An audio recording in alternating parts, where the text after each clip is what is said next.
සිරිබරපුර හැම හොඳට දන්නා සුමනි අත්තක උස්සලා ගැම්ම දාලා සටනේ රාජගුරු එක්කල හැමදා තරගේ සුමනි මේ කතාව අමුතුයිනේ ගිරිහාමි කොලමනේ රාජගුරු සුමනි සිරිබරපුරමේ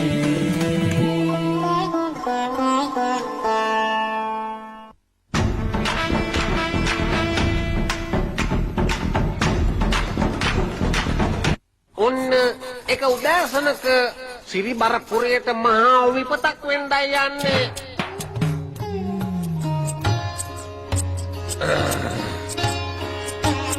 මෙන්න සුමනේ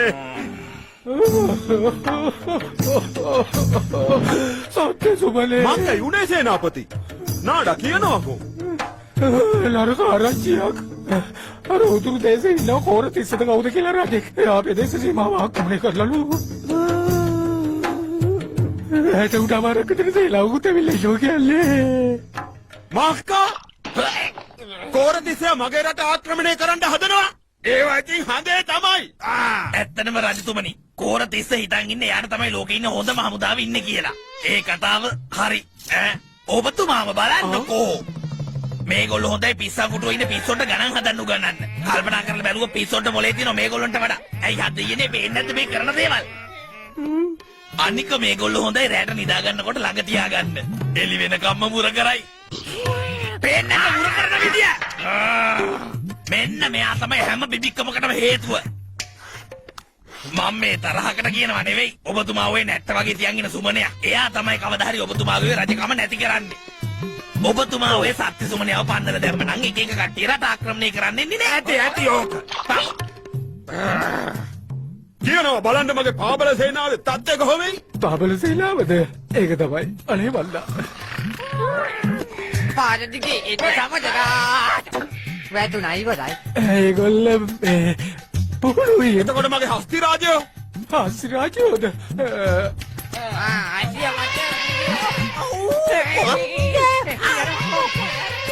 එතකොට මගේ දුනු ආය කණ්ඩායම මක්කයි කරන්නේ? ඉලක්කෙට නතෝර තැනකට වෙදිනවා. මේක හොඳයි මාවත් කෑවනම්. අනේ දෙවියනේ මට පිහිට වෙන්න. මං කොහොමද මේ විදියට සමාජයට මුහුණ දෙන්නේ? රජකම් කෙරුවත් ලෝකේ වැඩක්. ඔයා පොඩ්ඩක්වත් බය වෙන්න එපා රජතුමනි. මං ගිහිල්ලා අර කෝරතිස්ස රජතුමත් එක්ක කතා කරලා ගහන්නම් කොහොමද සාමගිවිසුම? මොකක්? ඒගොල්ලොත් එක්ක සාමගිවිසුම් ගහන්න? රජතුමාත් ඔය කියන දේවල් විශ්වාස කරනවා දන්නේ. මේ සුමනයා දන්නේ වැඩකට නැති කවිලියන්න විතරයි. ඉතින් එහෙම තියෙද්දි කොහොමද දෙයියනේ අතන්ට කියලා සාමගිවිසුමක් ගහන්නේ? ඈ රජු. ඔය කට වහන් ඉන්නවයි රාජගුරු. මගේ රජකම නැති වෙන්න යනකොට ඔහෙට චූන් නේද? ඔළුව විකාර වෙලාද? මක්කයි ඉතින් දැන් වෙන්නේ. රජා මෙතන මගේ ඔළුව කන්න හදන ඔහෙ ටිකට මගේ ඔළුවට ඔහෙ යන්න සුමනේ. මගේ රජකම බේරලා දෙන්න. මුළු රටේම ආරක්ෂාව තමන්ගේ කරමතට අරගත්ත සත්‍ය සුමන අර ආක්‍රමණය කරපු රජු හමු වෙන්න ගියා. කවුද මොලේ හාදයාරේන? ඔබ කවුද? මම මේ සිරිබරපුර රාජධානියේ ඉඳන් ආවේ ඔබතුමාට පයින්ඩයක් අරගෙන. අවුලක් නැත්තම් මං එක කියන්නද? අපේ මිත්‍රසේන රජතුමා කිව්වා ඔයත් එක්ක ජාත්‍යන්තර සාමගිවිසුමක් ගන්න කැමතියි කියලා. ගිවිසුමක් කිව්වා සාම? කොට යන පාටයි අපි හැමෝම. මම මේ නිකන් අහන්නේ. ඇයි අපි සමගි වෙන්නේ? ඔළුව කොහේ හරි වැදුනද? ගන්නට පුළුවන් අපිට හොඳ විනෝදයක්. දවස් දෙක තුනක්ම මල්ලිය බැරි වැඩක් දීලා මෙයාලට අපිට තියෙන බලන් ඉන්න චූන් එකේ. ඊට පස්සේ තියෙන්නේ දෙන්න පහර. කැමතියි කියලා වෙන්න අපි සමගි ඔහෙ ගිහින් කියන රජතුමාට මිත්‍රසේන.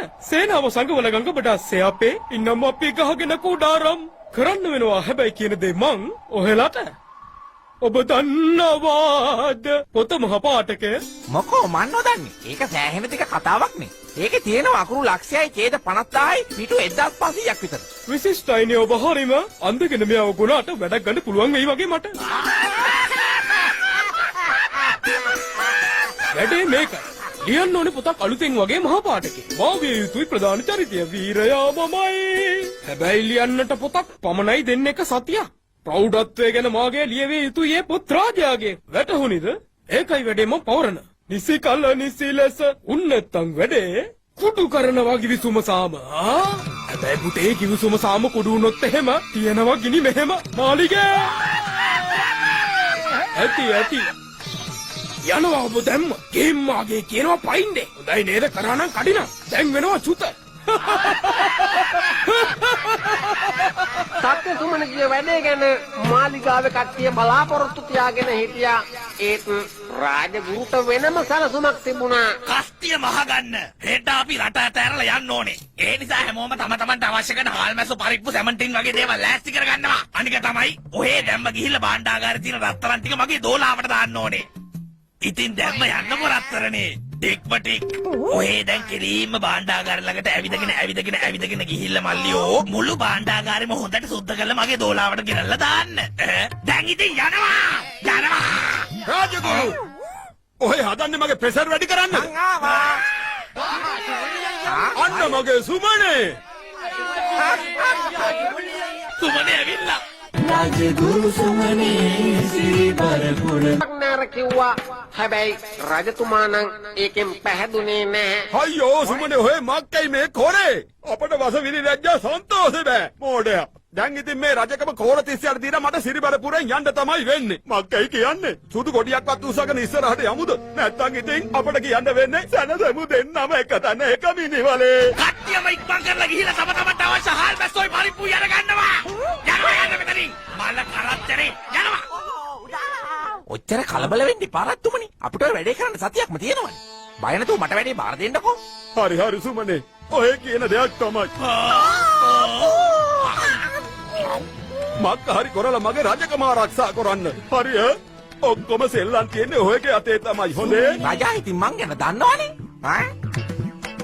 සුමනේ ඔය කරලා තියෙන්නේ යසාකේට. මේ ටිකෙන් පුළුවන් අපිට පොත් 1000ක් ලියන්න උනත් කොළ හදාගන්න. හරි හදාගත්ත කියමුකෝ. ඒත් අපි කොහොමද සතියකින් ඔය පොත ලියලා ඉවර කරන්නේ කියන්නකෝ.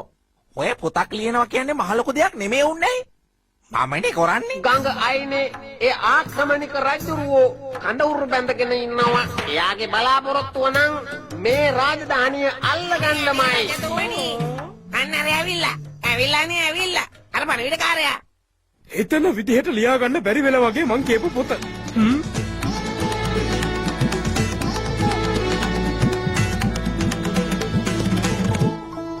ඔන්න ඉතින් මං ආවා. හැබැයි හිසතින් එහෙම නෙමෙයි. පුස්තකාලයක්ම උස්සගෙන තමයි ආවේ. මේ හැම පොතකම ලියලා තියෙන්නේ කෝරතිස්සගේ ජීවිත කතාව.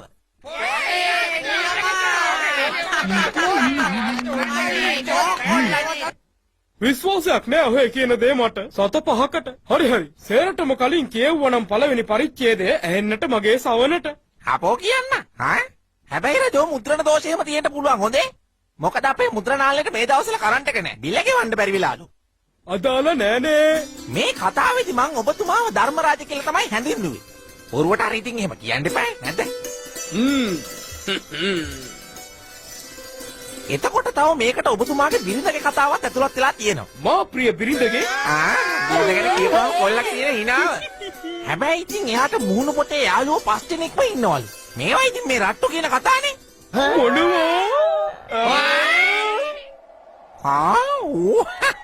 රට්ටු එහෙම කිව්වට අපි නම් ඕවා විශ්වාස කරන්නේ. අනික ඉතින් ඔය මුහුණු පොතේ යාළුවන්ගේ නම් ගම් අපි දන්නේ නැහනේ. ඒ හින්දා මං හිස්තැන් තිබ්බා. ඔබතුමා ගෙදර ගිහිල්ලා ඉතින් ඒ හිස්තැන් ටික පුරව ගන්නකෝ. අපිට ඉතින් ඕවා කියන්න එපා. ලැජ්ජා හිතෙනවනේ. යාළුවෝ කිව්වා මුහුණු පොතේ. මගේ බිරිඳ එහෙමද? ඔව් අනේ ඒක තමයි කිව්වේ. දැම්ම ගිහින් ඔබතුමා බිරිඳගේ නම් ටික අහලා කිව්වනම් මේ පොත ලියන එක මහ ලොකු වැඩක් නෙමෙයි. ඊටු හිස්තැන් ටික පුරවන එක විතරනේ තියෙන්නේ. සත්‍ය සුමනගේ කතාවෙන් පස්සේ 4 විලි ලැජ්ජාවට පත්වෙච්ච රජුරෝ ගල් පිළිමයක් වගේ බලන්න වුණ. ඊට පස්සේ එතන ඉන්න හැමෝටම ලොකු ප්‍රශ්නයක් ඇති වුණා.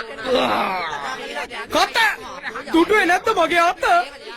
වහගන්න කියලා කට සැරයක් කිව්ව නේද මං ඔහෙලට? තියනවා ගිනි ඔය පොතක. කියනකන් හිටියේ.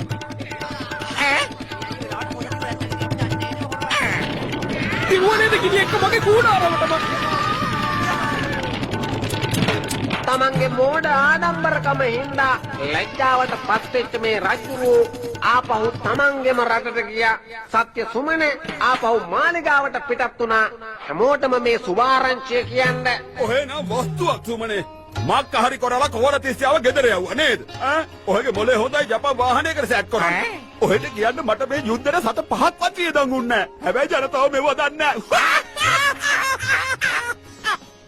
නැහැ. රාජගුරුවෝ ඔහේ මක්කයි මේ ගැන හිතන්නේ. ඔය යුද්ධය අපි දිනනවා කියලා මං කලින්ම දැනගෙන හිටියා. රජාට තරහයයි කියලා බයි හිතිච්ච හිත කිව්වේ නෑ. අම්මපා.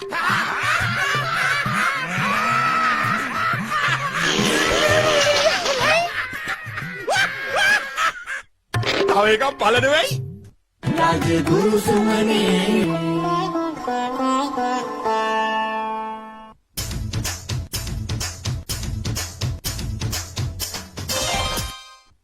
ඈත රටවල් ගණනාවක සංචාරයකින් පස්සේ ශෝභා කුමරිය ඔන්න ආයමත් මාලිගාවට ඇවිල්ලා අංකල්ට කියන්න අංකල් අපි අයිස්කඳු බලන්න කියලා ගියා උතුරු පැත්තට.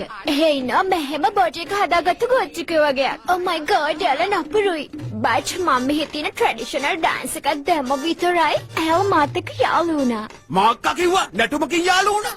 කවුද බෝලේ? එහෙම දෙයක් හිතන්නේ. ඇත්තටම රජතුමනි මේකයි. ඔබතුමාට කියන්න ඔය ඕනම කෙනෙක් අපේ රටේ සාම්ප්‍රදායික නැටුම් වලට කැමතියි. උඩ රට පහත රට සබරගමු. එතකොට රාගධාරී සංගීතයයි ජන සංගීතයයි. ඔබතුමාට කියන්න ඔය ඕන සුදු මහත්තයෙක් ඕව බලන්නේ හරියට බිබික්කම් කාපු එළුව වගේ. ගිනි ගන්නවා.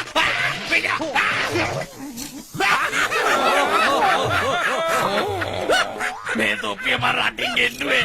ඒකත් පිච්චුණා.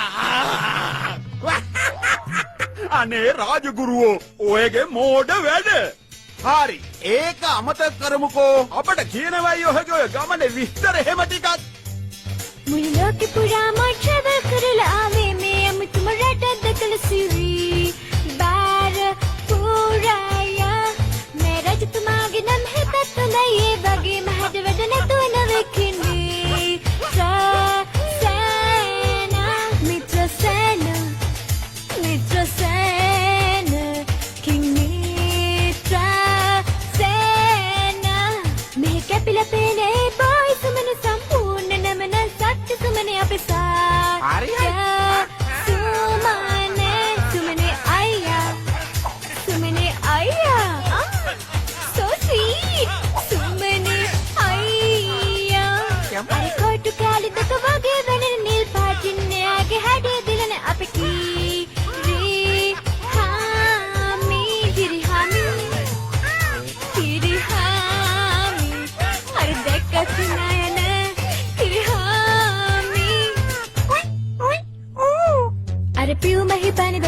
බඹරු ඒ අංකල්ගේ නම රාජගුරු මේ පුරයට අහුනේ එකමතරු ටික් ටික් ටික් ටික් ටික් ටික් ටික් රාජගුරු ලා ලා ලා ලා ලා ලා ලා ලා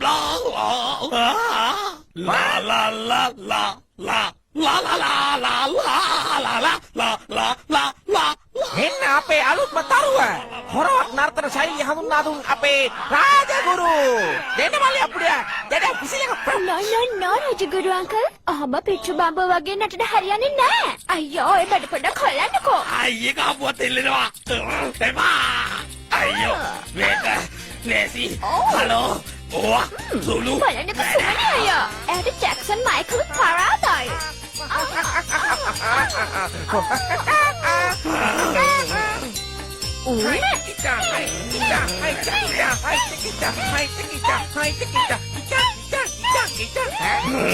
මේකන මහ කුයිර ලෝකයක් මොකද්ද ප්‍රශ්නේ චූටි බෝලේ අනේ වන්ද කුකු මට නම් තේරෙන්නේ ඔයාම කියන්න කොහෙ නටන එකෙන් ඇති වැඩේ මොකද්ද නිකන් එක මහන්සි වෙනවා විතරයි අනේ මගේ චූටි බෝලේ ඔයා ඔය දේවල් ගණන් ගන්න එපා ඔයාට මේ සතුටින් hina වෙලා ඉන්න වෙන ක්‍රමයක් ඇත්තෙම නැද්ද මගේ චූටි බෝලේ තියෙනවනේ නං අර මොට්ට පාල සුමනයා මිනිහා මරාද වෙනවා දකින්න එක තමයි මම ඉර ලොකුම සතුට මිනිහට මිනිහාගේ ආත්තම මතක් වෙන්න ඕනේ ඕ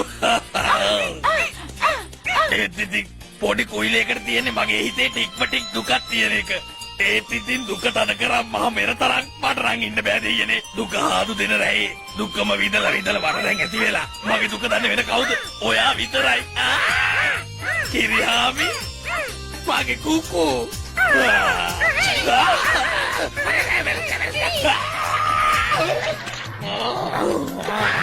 දුක නැති කිසිම දෙයක් මේ ලෝකේ නෑලු අනේ කවුරුවත් නැද්ද මාව බේරපු තාම්මා. ඒක නම් හරි ජොලි වැඩේ අයියා. නටපු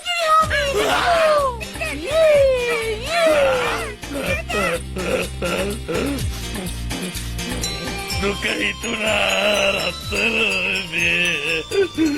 දුක හිතුණා රත්තරනේ. අයියේ කතා කරලා වැඩ නැහැ යාළුවෝ. මේ පල්පාදේ මල්ලි ආතල් ගිය කාලේ අනේ වන්දා. ටික් ටික් ටික් මට බෑ. බෑ කියලා බෑනේ. කොහමද යන්න ඕනේ? ලා ලා ලා.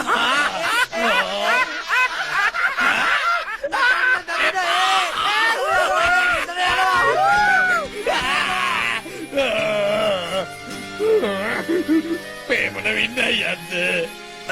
රජගුරු සුමනේ බලය, ජවය, ශක්තිය, Nestomalt. නෙස්ලේ. Good food, good life. වැඩේ තේරුණේ ආ. ටික් ටික්. මුල්ලිගොනා ඉත පෙරලා අපේ කඩාගෙන ඉදර උත්තේ කොණ්ඩේ වදින හවරිය කාලා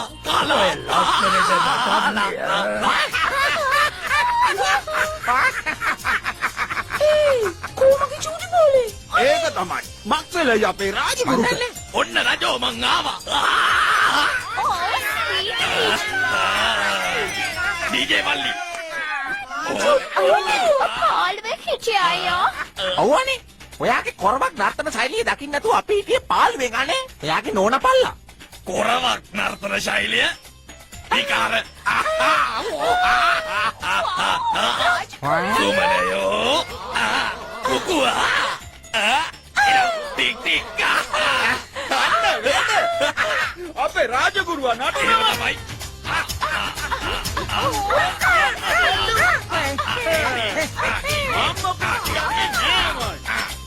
ටික් ටික් ටික් ටික් ටික්.